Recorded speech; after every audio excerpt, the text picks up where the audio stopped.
Well, Brett, before we get there, this might be the portion that we have to cut and edit to being a extra credit moment because there are two things that need to be discussed that really are impactful to this season that happened in between our time that we last recorded. Mm-hmm. Now, the first one is going to take less time, but still, I think it deserves our full undivided attention. Someone from Love is Blind used Corey Matthews' line to propose to a woman. What? Yes. How dare he? Like, I'm sorry. Like, you don't know what she looks like. I watched the show before. Like, you don't know what this person looks like, so you can't imagine how she looks. The reason it's impactful for two 13-year-olds to say this to each other, or 14, depending upon how we want to look at it, is the fact that he's saying the dreamiest girl I could ever think of, like the Rebecca Alexa like type person that I could think of. That woman would not be remotely close to how beautiful Yeah, you she are. doesn't measure up. If I had to dream of the perfect girl, it's you, and it's no one else measures up. That's what Right, Corey's saying in that moment. And here's right. this guy on this farcical reality show who has never met this woman and using that as his proposal. hmm It's just it bothers him. I appreciate it because there's a YouTuber, TikToker, influencer guy who was talking about it, and he was like, "Is anyone else bothered by this? Anyone? Anyone? Seriously, tell me. Is anyone else bothered by this?" And I'm like, "Hello, we can be friends. I'm also bothered by this." So yeah, it's just it's Yes. those little things bother me, Brad. They really do. Yeah. So, and the big reason that we have to talk about this other portion, Brett, because we are introduced to a new character, which we'll get into. But Hmm. our friends over at Pods Meet World, who still don't realize that we're coming for them. Oh yeah. I know they're Still nervous coming. about us; they're scared of us, but Yep. Yep. they'll know us for sure. But our friends over there, they had Madeline Ward, who would play Rachel, on, and had a bit of a spicy discussion. Yeah, it was. I listened to it the day it came out. It was an uncomfortable episode. Hmm I have worked with teenagers. I have worked with adults. I have worked with children. That may be one of the most uncomfortable conversations I've sat through in quite some time. And it honestly should have been, it should have taken place off mic. Correct. It really did not need to happen on mic for the extent that it did. There are parts that could have, but the bulk of it should have taken place off mic. Right. Uh, it felt like there were hurt feelings that have just escalated for years, and instead of handling it in a healthy way, both people kind of dug their heels in and allowed that personal frustration to unleash on each other.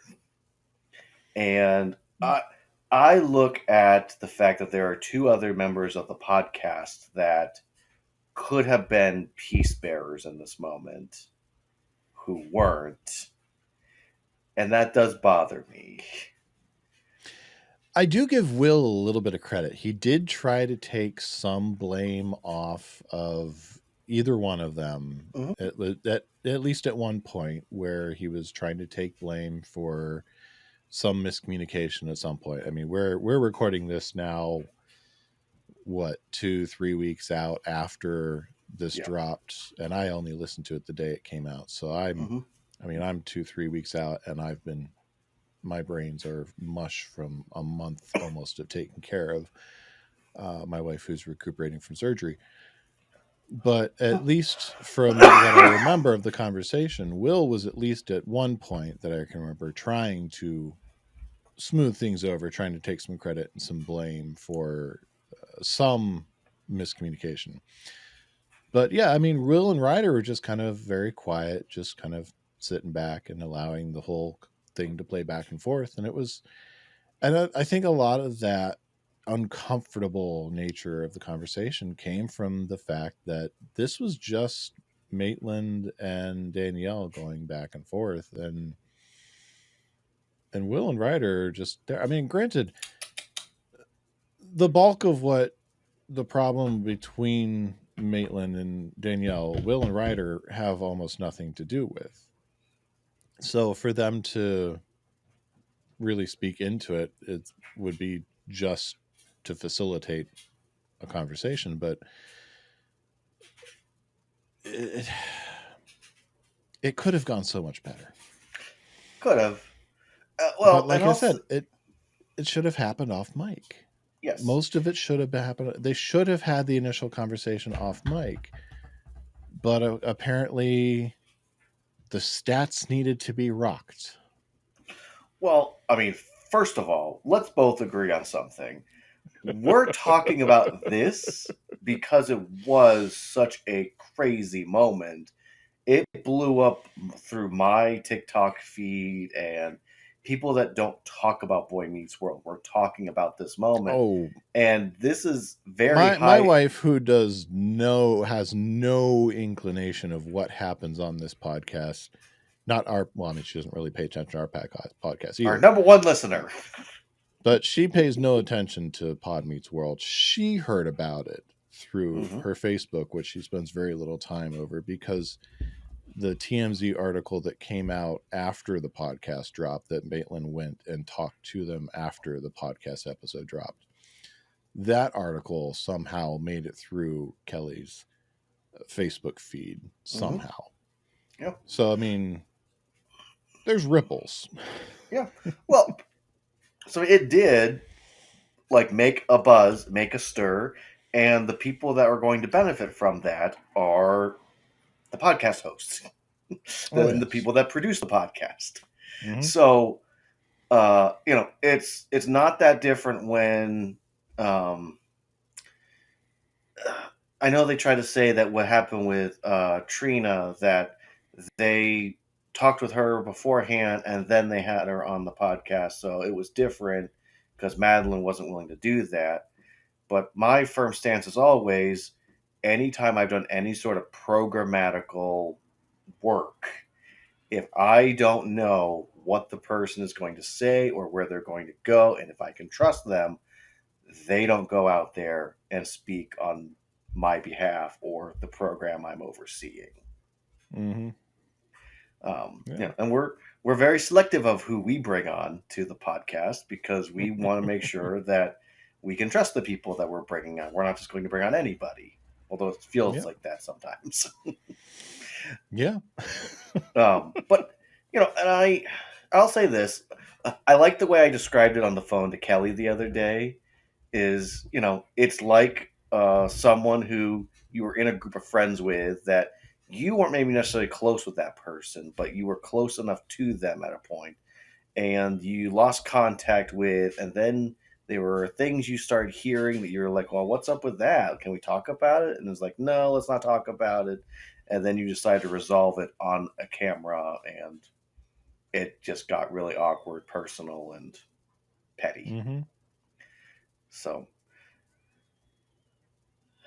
yeah, again, I am still very appreciative of the hard work they did on the show Boy Meets World. I think the work they did is well deserved, and feel bad for them of the hardship that they had to endure. A lot of the stuff that came out also about Madeline, of what she experienced with Boy Meets World, breaks my heart as well. Yeah. Um, She did have to go through a lot with a lot that women who are acting in Hollywood should not have to go through. There are a lot of mhm. men that are in power and authority that should not be taking advantage of those positions. That I mean, she had to do wardrobe fittings that she should not have had to have gone through because of the role she was brought in for the show. Hmm.